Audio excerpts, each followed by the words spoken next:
रूपं भक्तानुकम्पाधृतविग्रहं वै ईशावतारं परमेशमीड्यं तं रामकृष्णं शिरसा नमामः। जननीं शारदां देवीं रामकृष्णं जगद्गुरुं पादपद्मे स्थित्वा प्रणमामि मुहुर्मुहुः। ॐ नमः श्रीज्योतिराजाय विवेकानन्दसूरये सच्चित्सुखस्वरूपाय स्वामिने तापहारिणे। ॐ शास्त्रज्ञाय प्रशान्ताय वेदान्तप्रतिपादिने नमस्ते अवधपादाय ज्ञानविज्ञानदीप्तये। ॐ गुरुर्ब्रह्मा गुरुर्विष्णु गुरुर्देवो महेश्वरः गुरुरेव परं ब्रह्म तस्मै श्रीगुरवे नमः।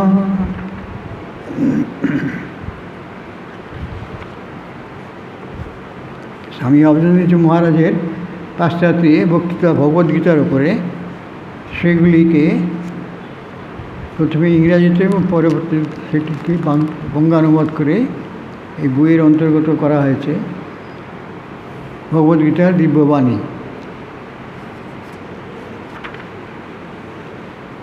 এখানে আমাদের আলোচ্য অধ্যায় চলছিল আত্মা সর্বগুণাতীত। এই অধ্যায়ের আলোচনা আমাদের চলছে এবং এইটি এই অধ্যায়ের চতুর্দশ অধ্যায়ের সবচেয়ে গুরুত্বপূর্ণ অধ্যায়। মহারাজ নিজেই সেটি উল্লেখ করেছেন, আমরা দেখব এই আলোচনার মধ্যে আছে। তো এখানে ভক্তিযোগের আলোচনা আমাদের চলছে। দ্বাদশ অধ্যায় ভক্তিযোগ, সেটি আরম্ভ হয়েছে দ্বাদশ অধ্যায় দিয়ে, তারপরে ত্রয়োদশ চতুর্দশ, তারপরে পঞ্চদশ অধ্যায়ে গিয়ে পুরুষোত্তম যোগ আলোচিত হয়েছে। তা আমাদের আলোচনা চলছে এই চতুর্দশ অধ্যায়ের। এখানে 27টি শ্লোক আছে, এর মধ্যে আমাদের 26টি শ্লোক আলোচিত হয়ে গেছে।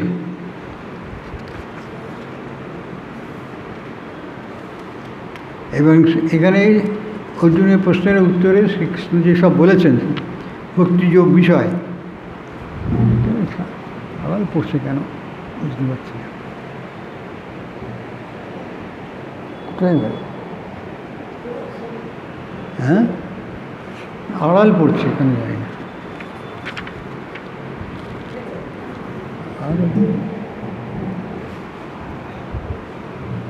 ঠিক আছে, হ্যাঁ ঠিক আছে, আরেকটা একটু অতটা না, অতটা না। হ্যাঁ হ্যাঁ,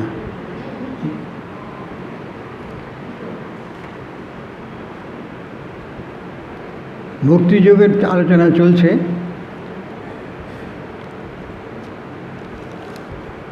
সেই ভক্তিযোগ চতুর্দশ অধ্যায়ের 26 নম্বর শ্লোক পর্যন্ত আমাদের আলোচনা হয়েছিল ইতিপূর্বেই, এবং এইটির পরে 27 নম্বর শ্লোক দিয়ে শ্লোকেতেই এই অধ্যায়ের সমাপ্তি। এই অধ্যায়টি এখানে সবচেয়ে বেশি গুরুত্বপূর্ণ। এই শ্লোকটি 26 নম্বর শ্লোকে শ্রীকৃষ্ণ বলেছেন, মাং য অব্যভিচারেণ ভক্তি যোগেন সেবতে সগুণান সমতিত্বৈতান ব্রহ্মভুয়ায় কল্পতি। মানে গুণাতীতের যে গুণাতীতত্ব, সেটি লাভের উপায় কী? এটি অর্জুনের তৃতীয় প্রশ্ন, অর্থাৎ শেষ প্রশ্ন ছিল। 3টি প্রশ্ন ছিল, 2টো প্রশ্ন আগে আলোচিত হয়ে গেছে। তৃতীয় প্রশ্ন এখানে তিনি কীরকম আচরণ করেন সেটি বলা হয়েছে। তিনি ব্রহ্মজ্ঞান লাভ করার পর ভক্তিযোগে তিনি কীরকমভাবে আচরণ করেন সেটি জানতে চাইছে। তাহলে অন্যত্র যদি কোনো সময় কোনো সেরকম ব্যক্তির সঙ্গে সাক্ষাৎ হয়, তাহলে আমরা বুঝতে পারব তিনি সেই ভক্তিযোগে চরম উপলব্ধি লাভ করেছেন কি না। তো সেইটা গুণাতীত হওয়া দরকার, তবেই সম্পূর্ণ নিজ স্বরূপ সম্পর্কে জ্ঞান লাভ করা যায়। তো সেইটি কথা বলেছেন কীভাবে লাভ করা যায়। চতুর্দশ অধ্যায় 26 নম্বর শ্লোকে মাং যো অব্যভিচারেণ ভক্তিযোগেন সেবতে স্বগুণান সমতীত্বইতান ব্রহ্ম ভুয়ায় কল্পতে। শ্রীকৃষ্ণ নিজেই বলছেন, নিজেই উদ্গাতা এই শ্লোকে। তিনি তো অর্জুনকে কুরুক্ষেত্রের শ্লোকগুলি দিয়ে বলেছিলেন সব তার মোহ দূর করবার জন্য। সেখানে এই শ্লোকটিও আছে, চতুর্দশ অধ্যায়ের 26 নম্বর শ্লোক। এখানে তিনি বলেছেন, যিনি ঐকান্তিক ভক্তিযোগ সহকারে আমার সেবা করেন, তিনি এই 3 গুণ অতিক্রম করিয়া ব্রহ্মভাব লাভে সমর্থ হন। সত্য রজতম 3টি গুণের মধ্যেই আমাদের মানুষকে বাস করতে হয়। কিন্তু যারা আধ্যাত্মিক উপলব্ধি লাভ করেছেন, নিজেকে গুণাতীত বলে উপলব্ধি করেছেন, তিনি কিন্তু ওই গুণের দ্বারা চালিত হন, কোনো গুণের দ্বারা চালিত হন না, তিনি তখন গুণাতীত। এই গুণাতীত হওয়া মানেই হচ্ছে জীবনে পূর্ণত্ব লাভ। সেই গুণাতীত লাভ করবার জন্যে আগে 2টি প্রশ্ন অর্জুন বলেছেন, সেগুলোর উত্তর দিয়েছেন। এই 3য় প্রশ্ন ছিল অর্জুনের, তিনি কীরকম আচরণ করেন। বললেন তো তিনি যে কীভাবে তিনি এই অবস্থা লাভ করেন ইত্যাদি, কিন্তু তবুও অর্জুন বুঝতে পারছে না যে তাকে বুঝবো কী করে সে গুণাতীত হয়েছে। কেউ তাকে পূর্ণত্ব লাভ হওয়া বলে, তো সেই পূর্ণত্ব পেতে গেলে গুণাতীত হতে হবে বলেছে। আর গুণাতীত হওয়া মানেই হচ্ছে আত্মজ্ঞান লাভ করা।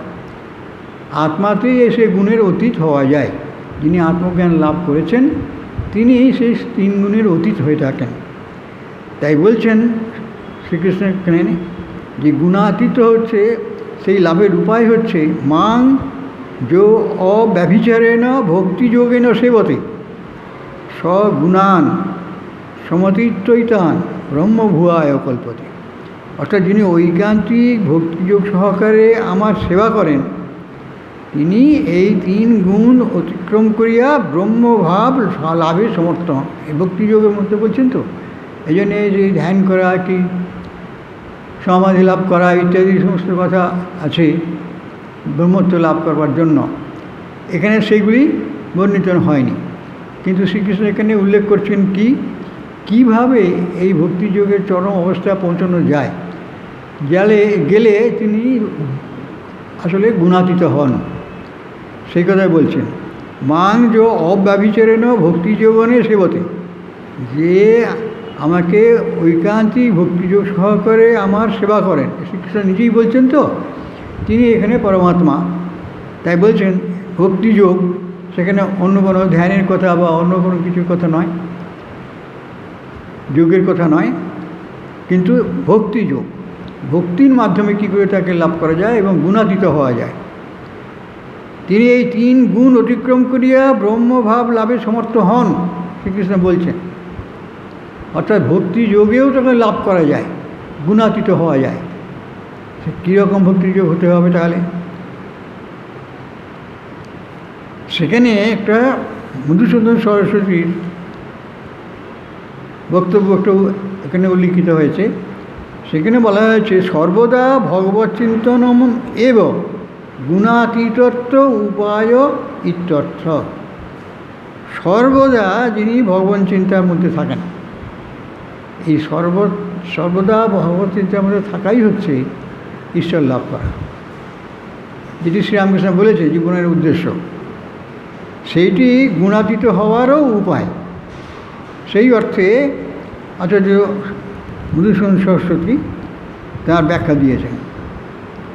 সেইখানে তিনি বলছেন যে সর্বদা ভগবৎ চিন্তনম এব গুণাতীত ইত্য উপায় ইত্যর্থ।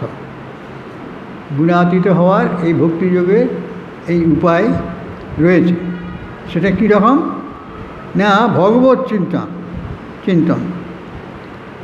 অর্থাৎ আমাকে, ওটা শ্রীকৃষ্ণ বলছেন, অর্থাৎ যিনি মায়াবশত ক্ষেত্রজ্ঞ স্বরূপতা প্রাপ্ত হইয়াছেন, সকল ভূতের অন্তর্যামী পরমাত্মা পরমানন্দ স্বরূপ ভগবান বাসুদেব ঈশ্বর নারায়ণকে অব্যভিচারিত পরম প্রেমরূপ যে ভক্তিযোগ দ্বাদশ অধ্যায়ে যা কথিত হইয়াছে, সেই ভক্তিযোগের দ্বারা যিনি সেবা করেন অর্থাৎ সর্বদা চিন্তা করেন, সেই মদীয় ভক্ত ব্যক্তি পূর্বোক্ত এই সমস্ত গুণকে সম্যকরূপে অতিক্রম করিয়া অর্থাৎ অদ্বৈত দর্শনের দ্বারা বাধিত করিয়া, মানে অদ্বৈত জ্ঞান লাভ না করলে সেই পর্যায়ে ওঠা যাবে না, যার দ্বারা এই অদ্বৈত দর্শনের উপলব্ধির মাধ্যমে এই ভক্তিযোগে অদ্বৈত দর্শনের কথা বলেনি, কিন্তু এখানে বলছে এই অদ্বৈত দর্শনের দ্বারা বাধিত করিয়া, মানে এই ভক্তিযোগে অদ্বৈত দর্শন করতে হবে এবং সেই দৃষ্টিভঙ্গি দিয়ে ভক্তিযোগের মাধ্যমে গুণাতীত হওয়া। এটি ঘুর পদ্ধতিও মনে হয়, কিন্তু এদের জন্যেও শ্রীকৃষ্ণ এই উপায় বললেন যে যারা ভক্তিযোগে ঈশ্বরকে লাভ করার চেষ্টা করে তাদের মধ্যেও সেই ব্রহ্মত্ব বা মোক্ষের যোগ্য হইয়া থাকেন অদ্বৈত দর্শনের দ্বারা বাধিত করিয়া, অর্থাৎ অন্যান্য যে সমস্ত গুণের প্রকাশ দেখা যায়, সত্য রজ তম গুণের, এই তিনটি গুণের অতীত হওয়া খুব কঠিন, কিন্তু সেই গুণাতীত হতে গেলে কীভাবে? বেদান্তের অদ্বৈত দর্শনের দ্বারা বাধিত করিয়া।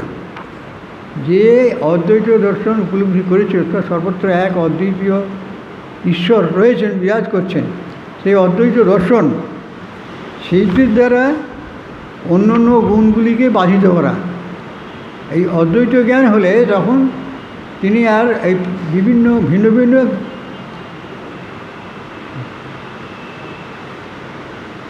বৃষ্টি এলো নাকি?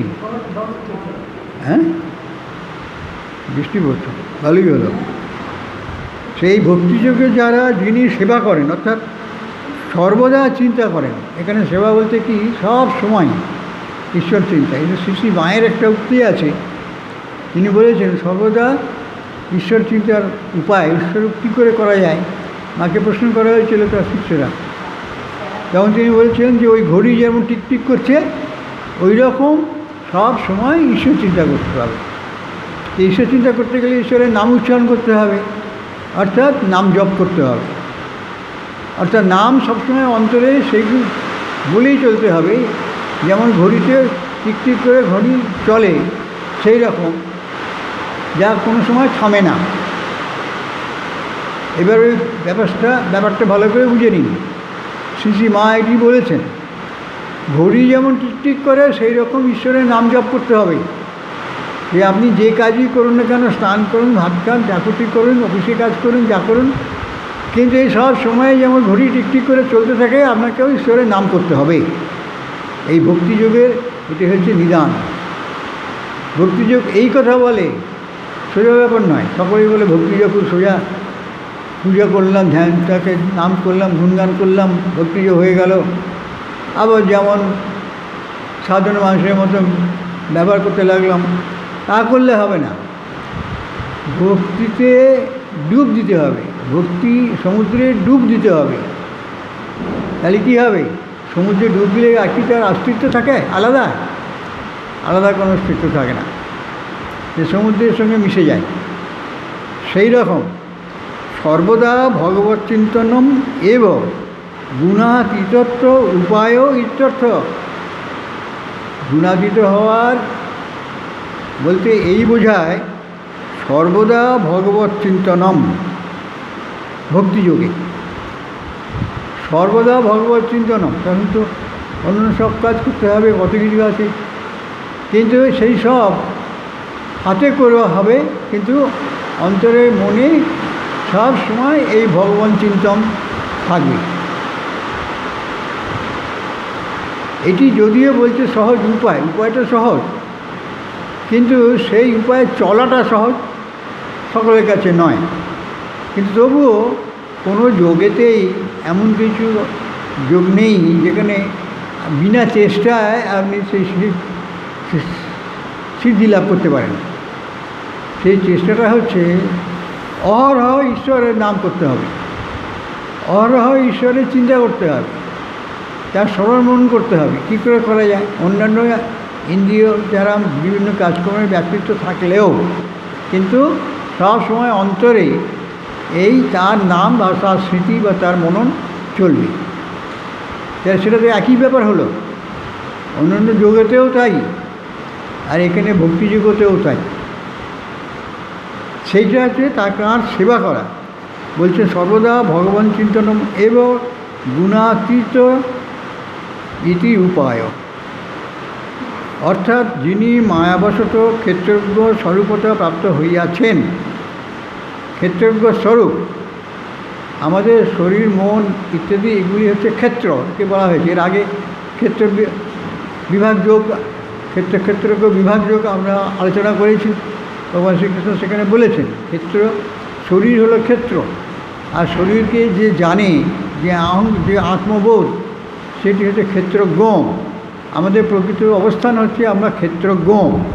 শরীর আছে, কিন্তু শরীরের অনেকের জ্ঞান না থাকতে পারে, কিন্তু যাদের শরীরে জ্ঞান আছে যে হ্যাঁ আমি এই শরীর ধারণ করেছি, এটা হলো ক্ষেত্রজ্ঞ।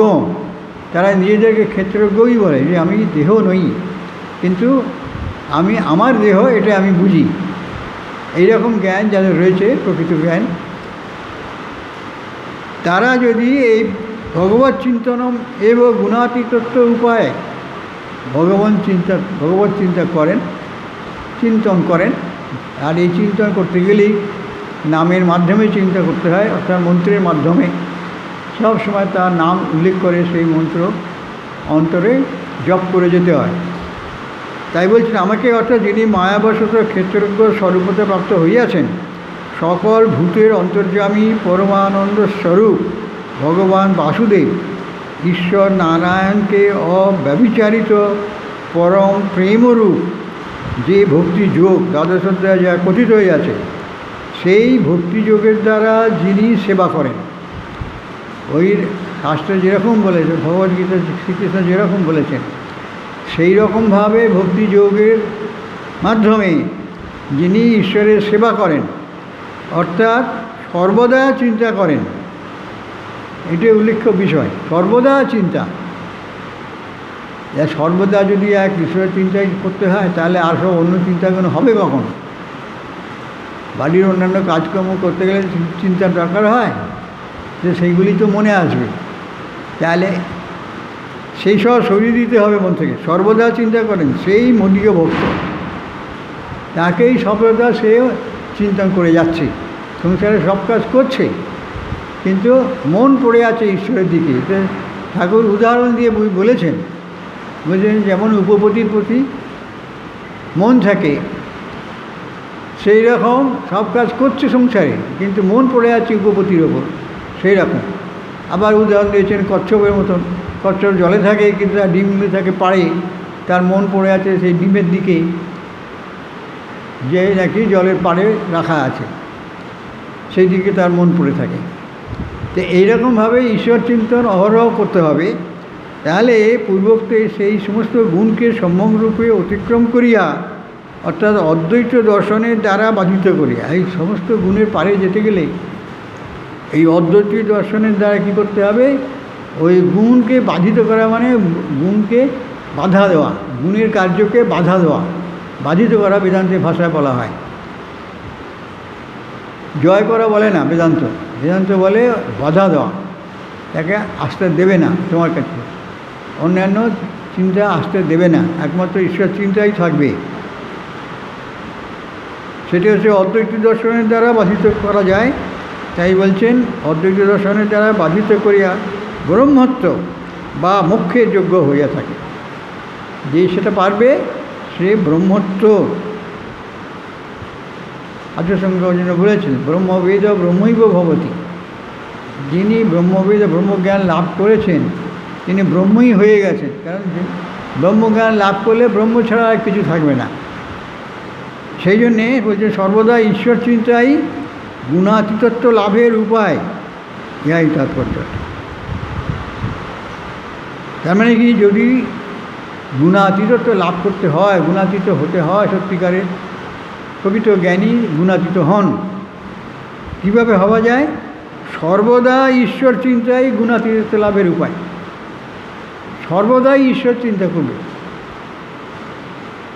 এমনকি ঘুমের মধ্যেও ঈশ্বর চিন্তাই থাকবে। স্বপ্ন দেখলে ঈশ্বরের বিষয়েই স্বপ্ন দেখবে, এইরকম হবে তার অন্তরস্থ ভাব। ঘুমের মধ্যে সে নিজের জ্ঞান হারাবে না, কিন্তু সদা জাগ্রত থেকে মাঝে মাঝেই ঘুম চলে যাবে, তখনই আবার সেই ঈশ্বর চিন্তা মগ্ন হতে হবে। এইরকম যার অবস্থা হয়েছে তাদের সেরকমই অবস্থা হয় যারা ঈশ্বরের মধ্যে নিজেকে হারিয়ে ফেলেন। তখন ঈশ্বরই তার ভার নেন, ঈশ্বরই তাকে জাগিয়ে তোলেন, এবং তাতে তার সর্বদা যাতে ঈশ্বরের চিন্তন হয় তিনি জাগিয়ে দেন, ঈশ্বরই জাগিয়ে দেন তাকে। সে আলাদাভাবে নিদ্রা যেতে পারে না। সেই ভক্তিযোগের দ্বারা যিনি সেবা করেন, অর্থাৎ কি সর্বদা চিন্তা করেন, সেই মদীয় ভক্ত ব্যক্তি পূর্বোক্ত এই সমস্ত গুণকে সম্যকরূপে অতিক্রম করিয়া, অর্থাৎ অদ্বৈত দর্শনের দ্বারা বাধিত করিয়া, এই বেদান্তের ভাতা। ভক্তিযোগের মধ্যে কীভাবে বেদান্তের দর্শনকে, বেদান্তের মধ্যে ভক্তিযোগ আছে, রাজযোগ আছে, জ্ঞানযোগ আছে, কর্মযোগ আছে, ধ্যানযোগ আছে, সবই আছে। তার মধ্যে সেই ভক্তিযোগের দ্বারাও যে কীভাবে এই ঈশ্বর চিন্তন করা যায়, কারণ সর্বদা ঈশ্বর চিন্তন না হলে ওই গুণাতীত হওয়া যাবে না। গুণ সবসময় আমাদের এই তিনটি গুণ ঘুরে ফিরে আমাদের সব সময় তাদের দ্বারা আমাদের চালিত করছে মনকে। তাহলে আমরা গুণাতীত কী করে হব? এইবার হচ্ছে, কিন্তু আমি যদি ব্রহ্মজ্ঞ হই, ব্রহ্মজ্ঞ মানে কি? সে নিজেকে ব্রহ্ম বলেই জানে। তাই বলছেন অদ্বৈত দর্শনের বাধিত, নিজেকে ব্রহ্ম বলে জানা হচ্ছে অদ্বৈত দর্শনের মাধ্যমে সেটা হয়। সর্বদা তিনিই সর্বত্র রয়েছেন, ঈশ্বরই এই সব কিছু হয়েছেন। এই ভাবনার মধ্যে যে সিদ্ধি লাভ করেছে, সর্বদাই সেই ঈশ্বরকেই দেখছে সর্বত্র সর্বরূপে। কারণ ঈশ্বরকে যে দেখবে সে শুধু ঈশ্বরের একটা আলাদা ব্যক্তিত্ব বলে তো দেখবে না, সকলের মধ্যে তিনি বিরাজ করছেন কি না, তাই সকলের মধ্যেই ঈশ্বরকে দেখতে হবে, ঈশ্বর ব্যতীত কিছু নেই। এই দৃষ্টিভঙ্গি সে লাভ করবে, সেটা হচ্ছে অদ্বৈত দর্শন।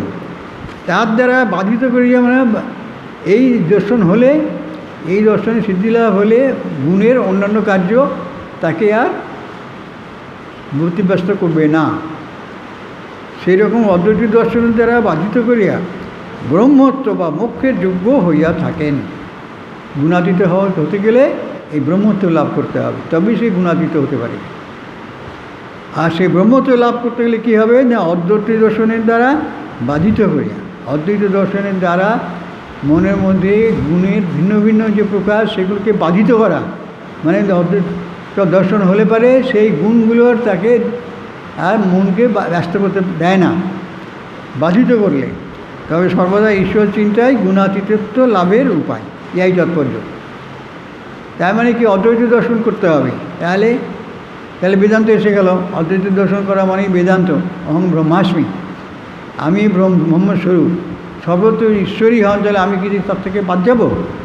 তো যাবো না। তাহলে আমিও ঈশ্বর, অবশ্যই ঈশ্বর, কারণ তিনি তো সব কিছু হয়েছেন। অদ্বৈত দর্শনে এই কথাই বলা হয়। তাহলে অদ্বৈত দর্শন দ্বারা গুণাতীত হওয়া যায়, অদ্বৈত দর্শন না হলে গুণাতীত হওয়া যাবে না। অদ্বৈত দর্শন হলে তবেই সে অন্যান্য যেগুলি আছে সেগুলিকে সব বাধিত করা হয়, মানে তাদের বাধা দেওয়া হয়, না এটা ঠিক নয়। সবসময় তিনি সকলের মধ্যেই বিরাজ করছেন, এই দৃঢ় বিশ্বাস এটা উপলব্ধির মাধ্যমে আসবে, অদ্বৈত দর্শনের সাধনার মাধ্যমে। সর্বদা ঈশ্বর চিন্তাই গুণাতীত লাভের উপায়। সর্বদা ঈশ্বর চিন্তা করতে হবে। মার কথা এটি বলছিলাম, মা বলেছেন সবসময় যেমন ঘুড়ি টিক টিক করে চলছে সবসময়, সেরকমভাবে ঈশ্বরের চিন্তা করতে হবে, নাম জপ করতে হবে অন্তরে, মনে মনে, অন্তরে অন্তরে সবসময় তার চিন্তা, আর চিন্তার সঙ্গে সঙ্গে অন্তরে সেটা উচ্চারিত হবে। তাই বলছেন সর্বদা ঈশ্বর চিন্তাই গুণাতীত লাভের উপায়। এটা অর্জুনের প্রশ্ন ছিল, তৃতীয় প্রশ্ন, যে তিনি কিভাবে চলেন বা সেই গুণাতীত লাভ করার উপায়টা কী। হ্যাঁ, ঝড় হচ্ছে, হয়ে যাক, একটু একটু ভালোই হবে, ঠান্ডা হবে। সেই মানুষ গুণাতীত অবস্থা লাভ করে, তখন সে ব্রহ্ম হয়ে যায়। গুণাতীত হতে গেলে যে সাধনা করতে হবে সেটা কিন্তু ওই অদ্বৈত দর্শনের সাধনা, অর্থাৎ সর্বত্র ঈশ্বরই রয়েছেন, ঈশ্বর ব্যতীত কিছু নাই। সেই ইট কাঠ পাথর যাই হোক না কেন, সবার মধ্যেই ঈশ্বর আছেন। সেই ঈশ্বরকে যারা জানে তখন সে ব্রহ্ম হয়ে যায়, অর্থাৎ ব্রহ্মজ্ঞানী হয়। ব্রহ্মজ্ঞানী সর্বদা ব্রহ্মই। আচার্য শঙ্কর বলেছেন সে কথা, ব্রহ্মবেদ ব্রহ্মৈব ভবতি। যে ব্রহ্মকে জেনেছে সে ব্রহ্মই হয়ে যায়। কারণ ব্রহ্ম উপলব্ধি হলে সে তো নিজেও ব্রহ্ম, সুতরাং সে আর নিজেকে আলাদা করতে পারবে না। নিজের মধ্যে ব্রহ্মকেই দেখবে, অন্যের মধ্যে তার সেই ব্রহ্মকেই দেখবে, এই দৃষ্টিভঙ্গি হবে। তো হলে যে কী হয় সেটা আমরা এখানে অনেক সময় দেখেছি আমাদের গুরু মহারাজদের জীবনে। তারা যে ব্রহ্মজ্ঞানী ছিলেন, তারা তাদের কার্যের মধ্যে দিয়ে, আচরণের মধ্যে দিয়ে সেটি প্রকাশ করতেন। সর্বত্র সবাই সমস্ত অবস্থাকেই, তো গাছপালা জীব জন্তু সবাইকে তার আমরণ ভক্তি ছিল। এইখানে নিম গাছ আছে, এই নিম গাছের ডালে যদি কেউ ভাঙত তো মহারাজ এত বিরক্ত হতেন যে তাকে বার করে দিতেন মঠ থেকে। বলে, ওটা একটা গাছ, জীবন্ত বস্তু, তুমি তার ডাল ভাঙছো কেন? সে বললে, আমি দাঁতন করবো। বলে, দূর, তুমি চলে যাও এখান থেকে। মহারাজ এই কথা বলতেন। আচ্ছা, সেটা তিনি সহ্য করতে পারছেন না, কারণ ওই নিম গাছটাকেও তিনি নিজের মতোই মনে করছেন। তাই জন্য সেই ডাল ভাঙতে তার অন্তরে লাগছে, কারণ জীবন্ত বস্তু, তারও তো প্রাণ শক্তি রয়েছে। তার সত্ত্বেও তুমি সেই ডাল ভাঙছো, তার তো ব্যথা লাগছে। এই উপলব্ধি করতেন, এই জন্য তারা ওইভাবে আচরণ করতেন। উপলব্ধি করা মানে শুধু ওই রকম নয় যে আচরণের মধ্যে তাকে পাওয়া যাবে না। যারা উপলব্ধি করে সিদ্ধ হন, তারা আচরণের মধ্যে দিয়ে সেই কাজই তারা করে ফেলেন, তারা ভিন্নভাবে কাজ করবেন না। অর্থাৎ সবার মধ্যে যে ঈশ্বর রয়েছেন, ব্রহ্মবস্তু রয়েছেন, নিজের মধ্যে যেমন রয়েছেন, সেই উপলব্ধিতে সেই তার থাকবে এবং তিনি সেইভাবে আচরণ করবেন। তাই বলছেন, ভগবান সর্বদা ভগবত চিন্তন এবং গুণাতীত ইতি উপায়। সেই ভক্তিযোগের দ্বারা যিনি সেবা করেন, অর্থাৎ সর্বদা চিন্তা করেন, তার সর্বদা চিন্তা করাই হচ্ছে তার সেবা করা। সেই মদীয় ভক্ত ব্যক্তি পূর্বোক্ত এই সমস্ত গুণকে সম্যকরূপে অতিক্রম করিয়া, সম্যকরূপে অতিক্রম কী করে করতে হয়? অর্থাৎ বলছেন অদ্বৈত দর্শনের দ্বারা বাধিত করিয়া। তার মানে অদ্বৈত দর্শন তাকে করতে হবে আগে, তবে সে গুণাতীত হতে পারবে। এবং যেহেতু ভক্তিযোগে হচ্ছে, সুতরাং তার নামের মধ্যে দিয়েই করতে হবে। মোক্ষের যোগ্য হইয়া থাকেন। সর্বদা ঈশ্বর চিন্তাই গুণাতীতত্ব লাভের উপায়। গুণের দ্বারা চালিত না হওয়া মানে হচ্ছে ঈশ্বর চিন্তা করতে হবে, না হলে গুণ তোমাকে ছাড়বে না। গুণ ছাড়া তোমার কোনো ব্যক্তিত্বই নেই, কিন্তু সেখানে তুমি তাকে বাধিত করছো ঈশ্বর চিন্তা দিয়ে। তুমি সবাই সর্বত্র সর্বজ্ঞ, সর্বত্র সব বিষয়ের মধ্যে ঈশ্বরকেই দেখছো বা জানছো, সেখানে তুমি ঈশ্বর দ্রষ্টা। সেই ঈশ্বর দ্রষ্টা সে তোমার প্রত্যক্ষ অনুভূতি হয় যে ঈশ্বরকেই তো আমি দেখছি সর্বত্র, সুতরাং তার ভুল হবে না। তাই বলছে সর্বদা ঈশ্বর চিন্তাই গুণাতীতত্ব লাভের উপায়। তাই বলছেন যে আচার্য শঙ্কর বলেছেন, টিকার মধ্যে বলছেন, 3 গুণ অতিক্রম করার অর্থ হলো প্রকৃতি বা মায়া এর অতীত হওয়া। যখন মানুষ এই গুণাতীত অবস্থা লাভ করে তখন সে ব্রহ্ম হয়ে যায়। গুণাতীত গুণ থাকলো না, তাহলে ব্রহ্মই থাকলো না, কিছু থাকলো না। তার মানে তুমি যদি গুণাতীত হও, যখন গুণাতীত না হলে পুণ্যত্ব লাভ হবে না, ব্রহ্মজ্ঞানও হবে না। অর্থাৎ গুণাতীত হওয়া মানেই হচ্ছে ব্রহ্মজ্ঞানী। ব্রহ্মজ্ঞান লাভ করার যে করেছে সে গুণাতীতও হয়েছে, আর যে গুণাতীত হয়েছে সে ব্রহ্মজ্ঞ লাভ করেছে, ব্রহ্মজ্ঞান লাভ করেছে। দুটো একই,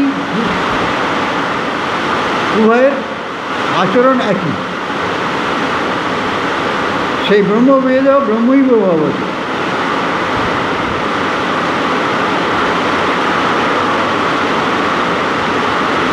এবারে মহারাজ বলছেন ভক্তি কাকে বলে।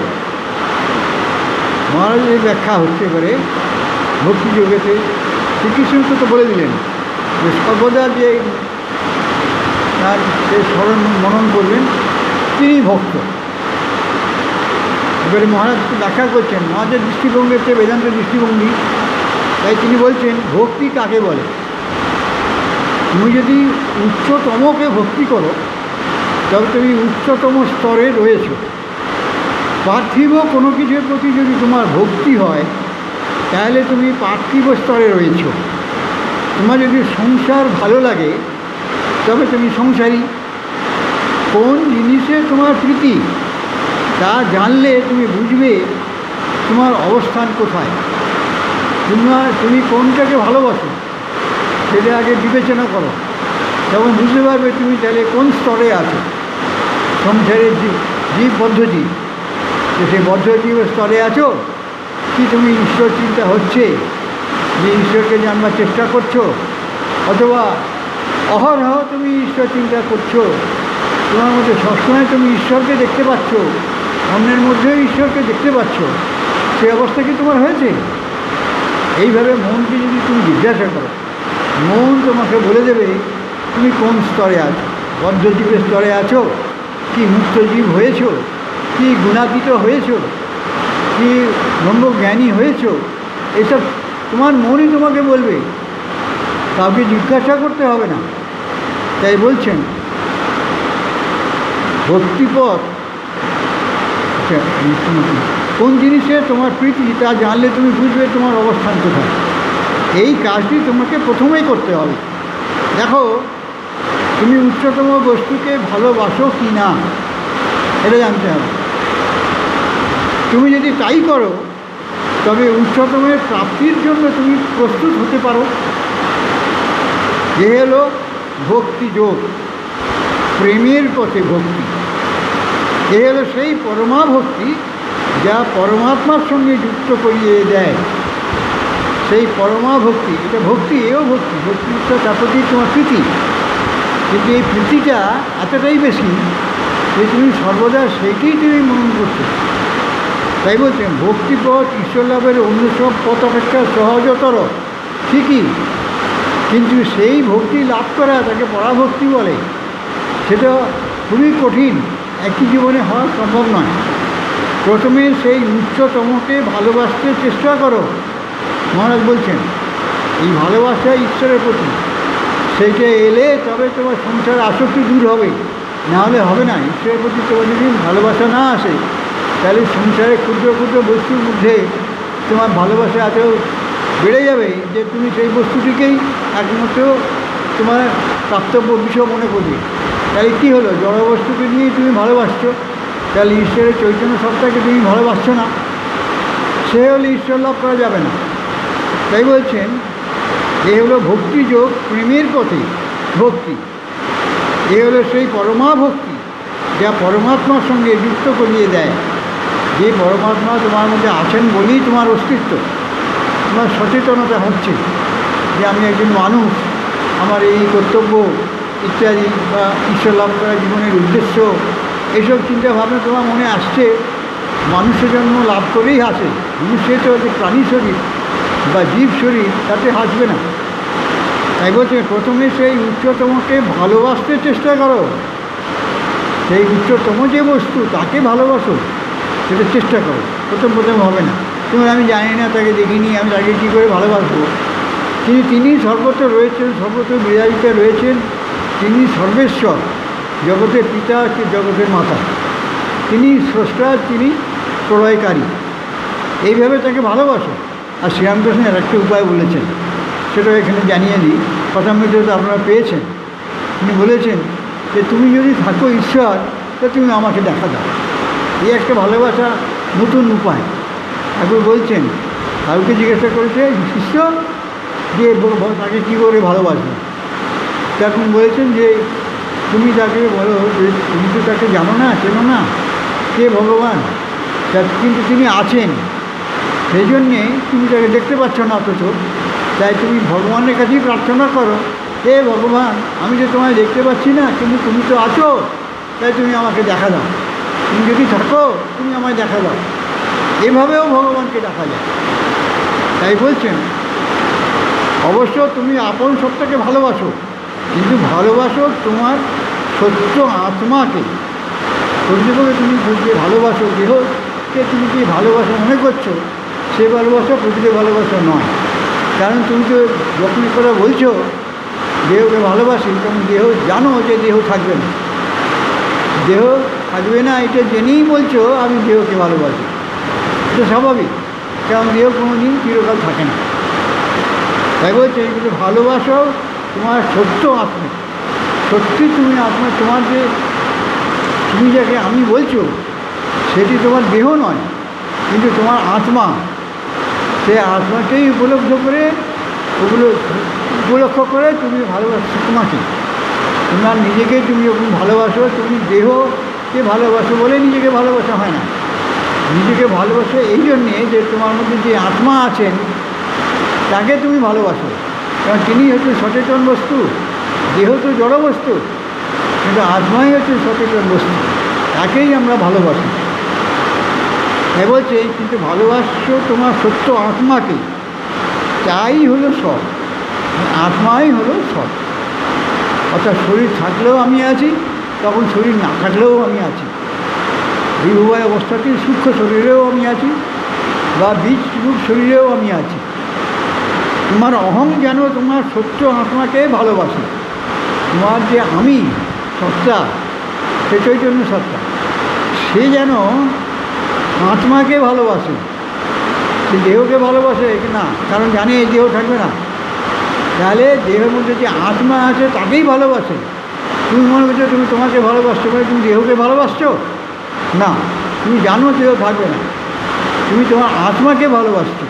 কারণ আত্মা হচ্ছেন চিরস্থায়ী বস্তু, তোমার মধ্যে আছে।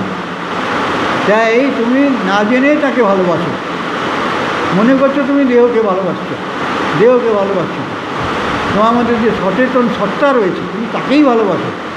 তাই বলছেন ভক্তি করোই তোমার অন্তরস্থ ঈশ্বরকে, যিনি সমগ্র প্রকৃতির ঊর্ধ্বে এবং পূর্ণ। তুমি যখন সেই ভক্তিতে প্রতিষ্ঠিত হবে, কিছু থাকবে না তোমার নাগালের বাইরে।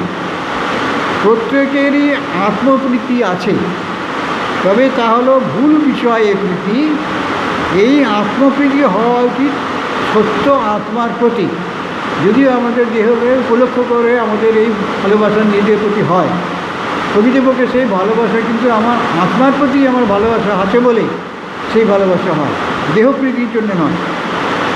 সত্য আত্মার প্রতি, নিম্নতর আত্মার প্রতি ভালোবাসা আত্মপ্রীতি নয়। দিব্য অংশের প্রতি ভালোবাসা হলো আত্মপ্রীতি। আমার মধ্যে যে দিব্য অংশ আছে, সচেতনতা আছে, বুদ্ধি আছে, মন আছে, ঈশ্বর চৈতন্য আছে, এসব কিছু আছে, ঈশ্বর বোধ আছে, এ প্রীতি যেন আরও গভীরে তোমার সত্য আত্মায় পৌঁছে যায়, তখন তাই হয় দিব্য প্রেম। আত্মায় পৌঁছে যায়। আত্মার একজন আত্মা আছে, তাকে পরমাত্মা বলে। সকলের আত্মা সেই আত্মা, তোমারও আত্মা। তখন তিনি সকলের, তোমার একলার নয়।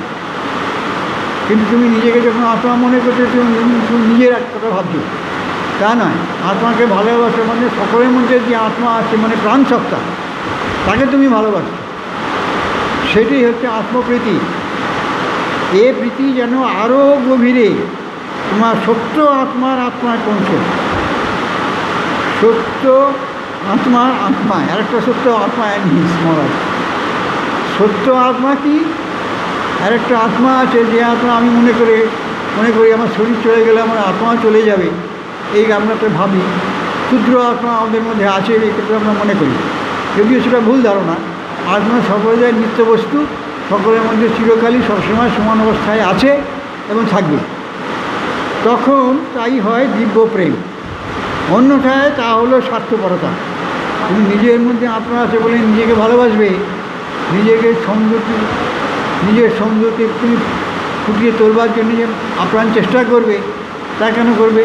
কারণ সেই আত্মাটা সকলের মধ্যেই আছেন, সকলকেই যাতে সেরকম সুন্দর করা যায় সেই চেষ্টা করো, তবে বুঝতে পারবে তুমি আত্মাকে জানো। যেহেতু আত্মা সব মানুষের মধ্যেই রয়েছে, সেই জন্য সব মানুষকে যখন ভালোবাসবে তোমার নিজের প্রতি সেরকম ভালোবাসা তখন উচিত হবে। ভক্তিপথে ঈশ্বরের সেবা করার অর্থ হলো বাহ্য বস্তু থেকে মনকে সম্পূর্ণরূপে প্রত্যাহার করে সরিয়ে নিয়ে এসে সর্বদা তাঁর ধ্যানে মগ্ন থাকা, মানে ঈশ্বরের ধ্যানে মগ্ন থাকা, আত্মার ধ্যানে মগ্ন থাকো। তুমি আত্মাস্বরূপ, অপরে সকলের মধ্যে সেই একই আত্মা সর্বত্র রয়েছেন, এই দৃষ্টি তুমি যখন লাভ করবে তখন তুমি আত্মজ্ঞান লাভ করেছ জানবে। তুমি তোমার নিজের আত্মাকে মনে করছো জানছি, জানলেই তুমি আত্মজ্ঞানী হয়ে যাবে, এটা হবে না। কারণ আত্মা সেরকম বস্তু নয়। তুমি যখন নিজের আত্মাকে জানবে তখন সমস্ত বস্তুর মধ্যে আত্মাকে তোমার জানা হয়ে যাবে। কারণ আত্মার রূপই হচ্ছে সেই রকম, সর্বত্র সর্ববস্তুর মধ্যে আত্মা আছে। তাই তুমি নিজের আত্মাকে জানতে গেলে সব বস্তুর মধ্যে আত্মার অস্তিত্ব উপলব্ধি করতে হবে, তবেই তুমি সেই আত্মার পরিচয় পাবে। নাহলে তুমি ক্ষুদ্র আত্মা, তুমি নিজেকে একটা পশুবৎ মনে হবে। এই বলছেন এইভাবে জীবিত অবস্থাতেই তিনি ব্রহ্মত্ব প্রাপ্ত হন। এই সকলের মধ্যে আত্মা আছেন, মানে আমি তো আত্মা, তাহলে সকলের মধ্যে আমি আছি, এটাই হলো আমার ব্রহ্মত্ব। তিনি পূর্ণতা প্রাপ্ত হন। এইভাবে যে নিজেকে জেনেছে সে ব্রহ্মত্ব প্রাপ্ত হন। কারণ এই হলো প্রকৃত ব্রহ্ম, যিনি আত্মাকে রূপে সকলের মধ্যে রয়েছেন, তোমার নিজের মধ্যেও রয়েছেন। আত্মাকে ভালোবাসলে তুমি নিজেকে ভালোবাসতে পারবে না। আত্মাকে ভালোবাসতে সমস্ত মানুষ জীবজন্তুকে তোমার ভালোবাসতে হবে, তবে তোমার আত্মাকে ভালোবাসা হবে। কারণ আত্মা তো সকলের মধ্যে একই অদ্বিতীয় আত্মা, অবিচ্ছিন্ন আত্মা। আত্মা কোনো বিচ্ছিন্ন নয়, তোমার আত্মা আমার আত্মা বিচ্ছিন্ন নয়, অবিচ্ছিন্ন। তাই বলছে তিনি পূর্ণতা প্রাপ্ত হন, এবং তাই হলো সব ধর্মের আদর্শ। মহারাজ বলছেন খ্রিস্ট ধর্মে যখন খ্রিস্টকে ভাবো বা আদর্শরূপে শ্রদ্ধা করা হয়, তখন খ্রিস্টের মতো অবস্থাকে আদর্শরূপে গ্রহণ করা হয়। কারণ যার মধ্যে সেই ভাব প্রকৃতপক্ষে প্রকাশিত হয়েছে, সেই রকম মানুষ যারা অবতার পুরুষ, যেমন যীশু খ্রিস্ট, তাকেও সেই আদর্শরূপে গ্রহণ করা হয়। তেমনই করা হয় অন্য ধর্মেও, সব ধর্মতেই তাকে আদর্শরূপে গ্রহণ করা হয়। বেদান্তে ঈশ্বরকে নিকটতম পর্যায়ে নিয়ে আসা হয়। অন্য সব ধর্মে যত নিকটে আনা হয় তার থেকেও নিকটে আনা হয়। এই যে বেদান্তের ব্যাখ্যা, আত্মাকে ব্যাখ্যা মহারাজ করছেন, দেখুন এই বেদান্তের ব্যাখ্যা। আত্মা কোথায় আমরা সবসময় খুঁজে পাবো না তো, কিন্তু তিনি আছেন সবসময় আমাদের সঙ্গে, এটা জানি। জানতে গেলে তাকে খুঁজে বার করতে গেলে নিজেকে আলাদা করতে হবে, সে আলাদা করা যায় না। কারণ আত্মাই এই সব কিছু হয়েছেন, তাহলে আমি আলাদা করবো কী করে?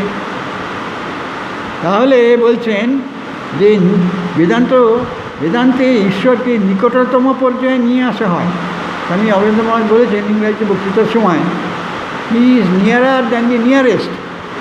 ঈশ্বর হচ্ছেন নিয়ারার দ্যান দি নিয়ারেস্ট, আমাদের সবচেয়ে নিকটতম বস্তু যা আছে তার থেকেও কাছে।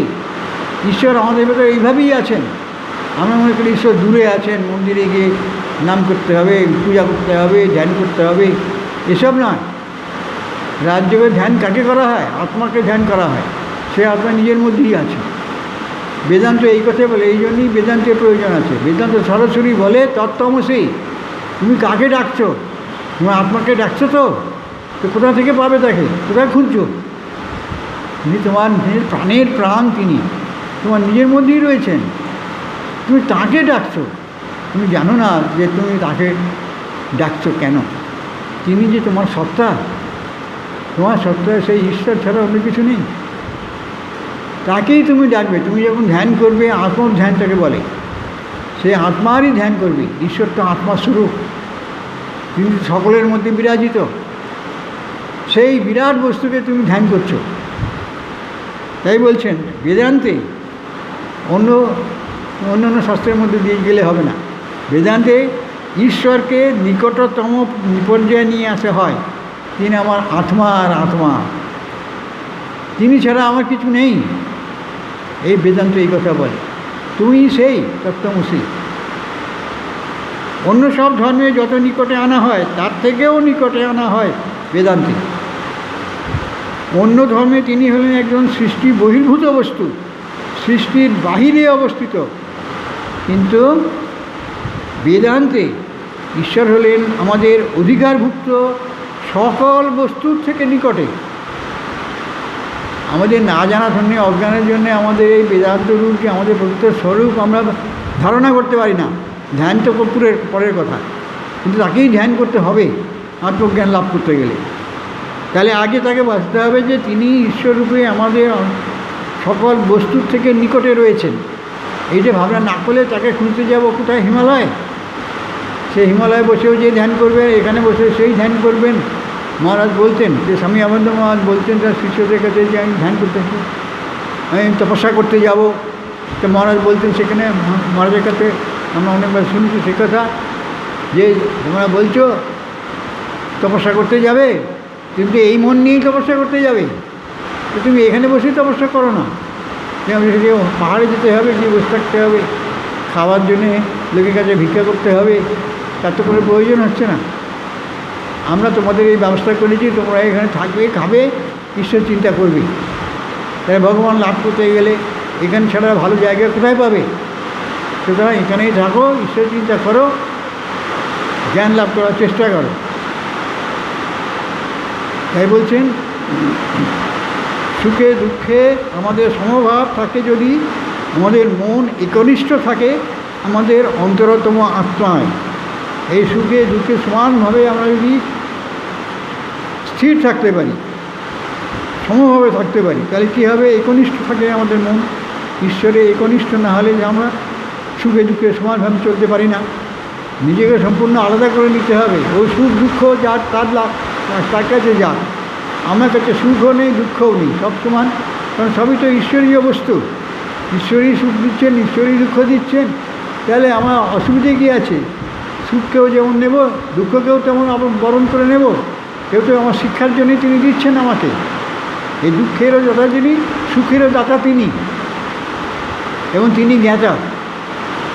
তাহলে এই সুখ ও দুঃখে আমাদের সমভাব থাকে, যদি আমাদের মন একনিষ্ঠ থাকে আমাদের অন্তরতম আত্মায়। কোথায় যাব? অন্তরতম আত্মা। ঘুরে ফিরে সেই যখনই ধ্যান করবেন তখনই ঘুরে ফিরে নিজের আত্মার প্রতিই মন যাবে।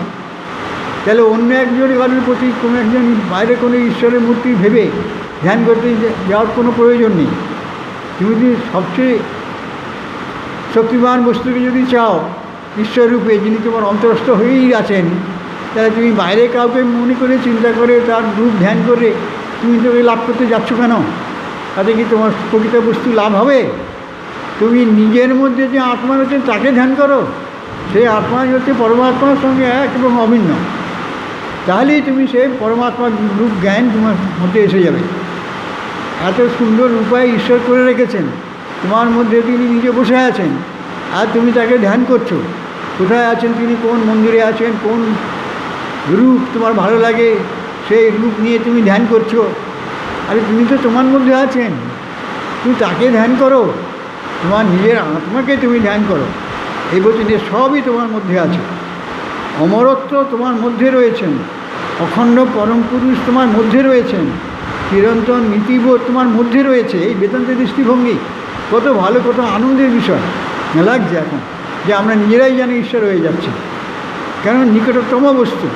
তাই বলছেন, তিনি বলেন আমাদের আত্মাগুলির আত্মা, এই বেষ্টি আত্মা অমরত্বের আবাসে প্রবেশ করবেন। এই অমরত্বের আবাসই হলো বেষ্টি আত্মা, এবং অহং এর পশ্চাৎপট অধিষ্ঠান।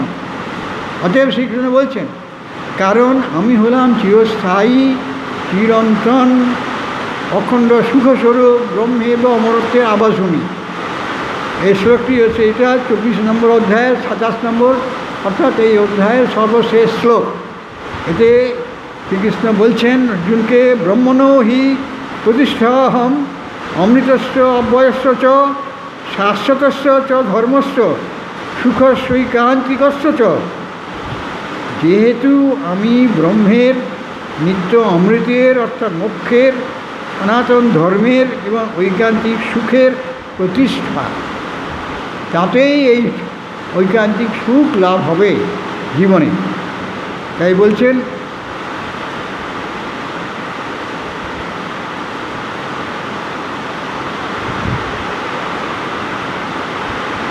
এই ব্যাপারটিকে আমরা উপলব্ধি করতে আরম্ভ করি আমাদের অন্তরস্থ পরমাত্মার সঙ্গে অনুক্ষণ যোগ সাধন করতে করতে।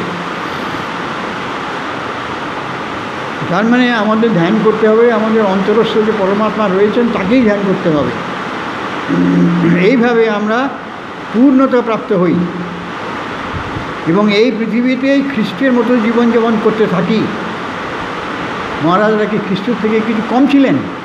ঠাকুরের সন্তানরা সবাই এক একজন যীশু খ্রিস্টের মতন আচরণ করতেন। ইন্দ্রিয় রাজ্য প্রকৃতির নানা অবস্থা পরিবর্তনের দ্বারা বিচলিত না হয়ে আগে এইগুলো অভ্যাস করতে হবে। যদি আমাদের মন আমাদের অন্তরতম প্রকৃতিতে কনিষ্ঠ হয় তবে আমরা সুখে ও দুঃখে সমভাবে থাকি। সুখে ও দুঃখে আমাদের সমভাবে থাকি যদি আমাদের মন একনিষ্ঠ থাকে আমাদের অন্তরতম অধ্যায় পরমাত্মায় বা আমাদের অন্তরস্থ ঈশ্বরীয় স্ফুলিঙ্গে। এই পরমাত্মা যে ঈশ্বরীয় একটা স্ফুলিঙ্গ বলে তুলনা করছেন, এটা বেদান্তের ব্যাখ্যা। অন্তরাত্মা আমাদের কোথা থেকে এলো, কোথেকে এলো? বাইরে থেকে আসেনি।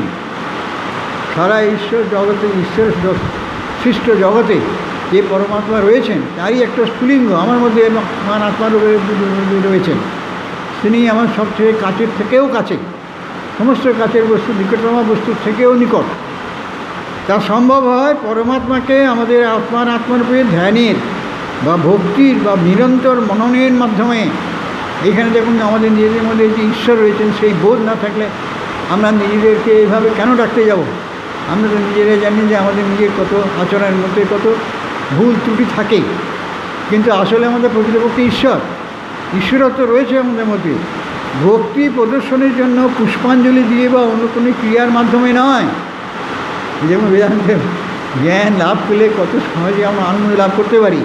আমরা ফুল নিয়ে ছুঁড়ে দেবতার পায়ে দিয়ে দিলাম, কত আনন্দ হলো, মনটা আনন্দে ভর্তি হয়ে গেল।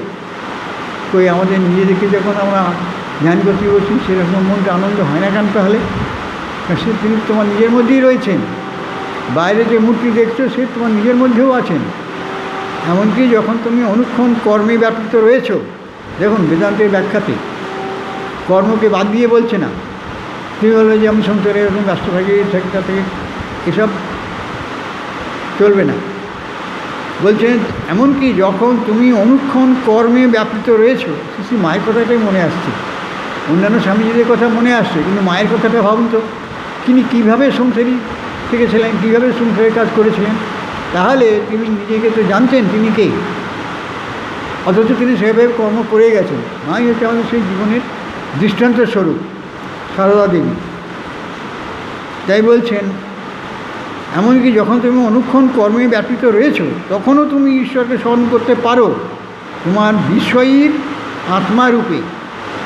তোমার মধ্যে যে বিষয়ই রয়েছে, তুমি তো নিজেকে বিষয়ী ভাবতে পারো না, বিষয় মনে করছো, দেহ এটাকে তুমি বলছো, তা তো নয়। তোমার মধ্যে যিনি প্রাণরূপী আত্মা রয়েছেন তিনি শুধু তোমার প্রকৃত স্বরূপ।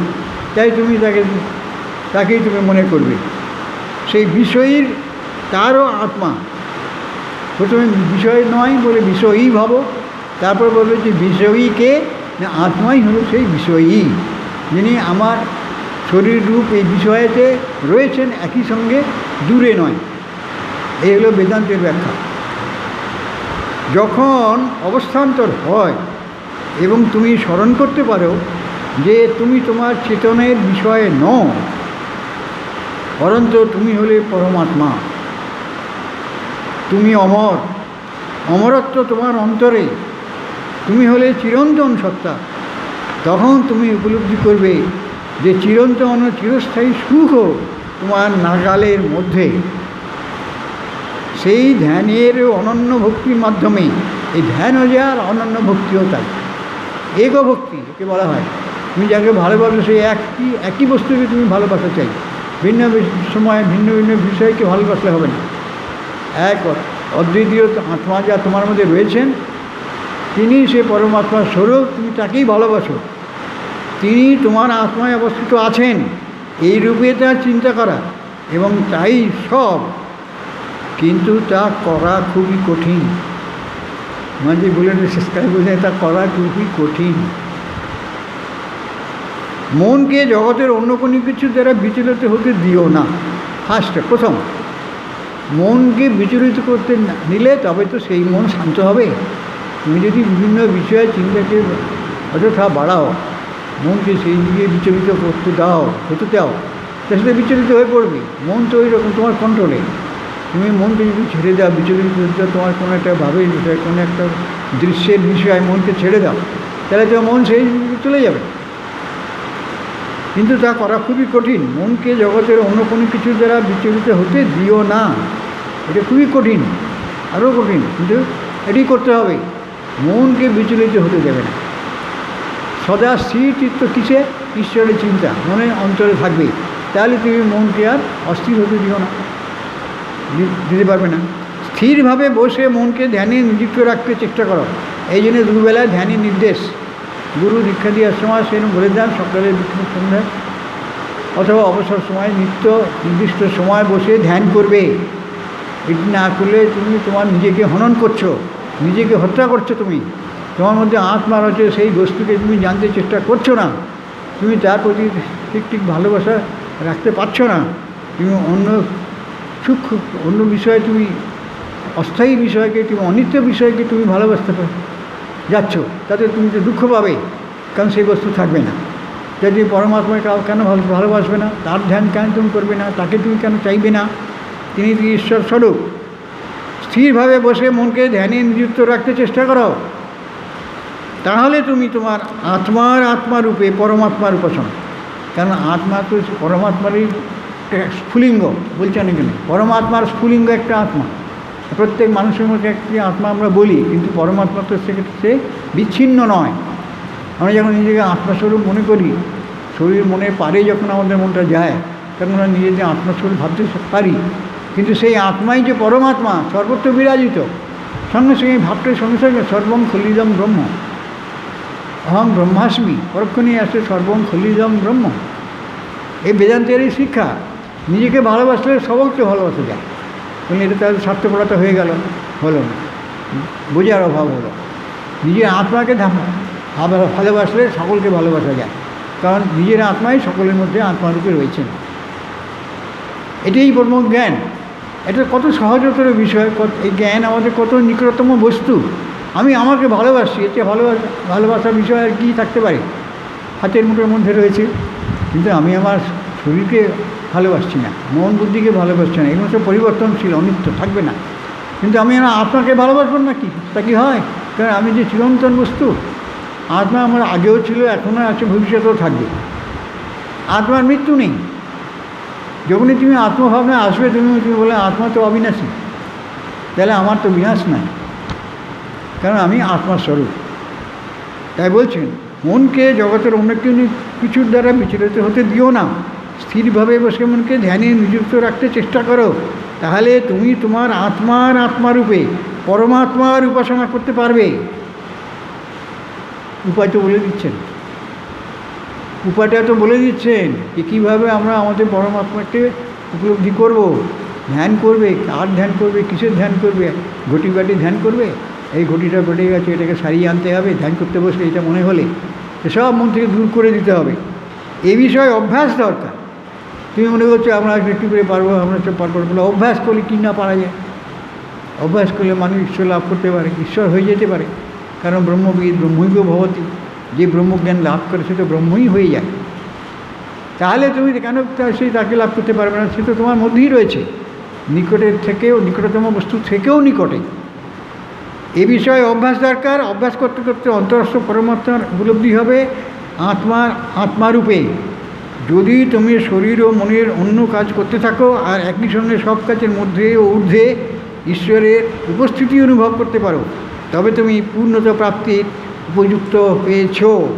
তবেই তুমি মিত্র শত্রু উভয়ের কাছে সমরূপে প্রতীয়মান হতে পারবে, আর সমগ্র জগৎ তোমার চরণতলে পড়বে। তখন তোমার স্থান হবে জগতের ঊর্ধ্বে, তুমি তখন ঈশ্বরের সন্তান। এই তো আমাদের হাতের মুঠোর মধ্যে রয়েছে, এই জ্ঞান তো আমাদের কাউকে জানিয়ে দিতে হয় না। আমরা যে ঈশ্বরের সন্তান, কারণ আমরা ঈশ্বরকে বয়ে বেড়াচ্ছি নিজের অন্তরতম বিষয় রূপে, তাকে সঙ্গে করে নিয়ে চলছি। তিনি সর্বত্র বিরাজ করছেন। এর মধ্যে যে আত্মা অন্য সকলের মধ্যে একই আত্মা, এবং সর্বত্র বিরাজিত অখণ্ড সেই অখণ্ড চিৎ আত্মাকে পরমাত্মা বলে সম্বোধন করা হয়। সমরূপে প্রতীয়মান হতে পারবে, আর সমগ্র জগৎ তোমার চরণতলে পড়বে। তখন তোমার স্থান হবে জগতের ঊর্ধ্বে, তুমি তখন ঈশ্বরের সন্তান। আচার্য শঙ্কর এই শ্লোকের ভাষ্যে অনেক কিছু ব্যাখ্যা দিয়ে বলেছেন। এই শ্লোকের ব্যাখ্যা এরূপ হতে পারে: ঈশ্বর শক্তি প্রভৃতির মাধ্যমেই মানব ব্রহ্ম উপলব্ধি করতে পারে। ঈশ্বর তো শক্তিহীন নয়, আর ঈশ্বর থেকে শক্তি আলাদা নয়। ঈশ্বর শক্তি একই বস্তু। তাই যে ঈশ্বর বলে ডাকেন, যাকে পুরুষ ভাবেন, আবার যে তাকে শক্তি বলে ভাবেন, যাকে কালী বলে ভাবেন, তিনিও একই শক্তি, তার মাধ্যমেই ব্রহ্ম উপলব্ধি করতে পারে। আজকে আলোচনা এখানেই রাখছি।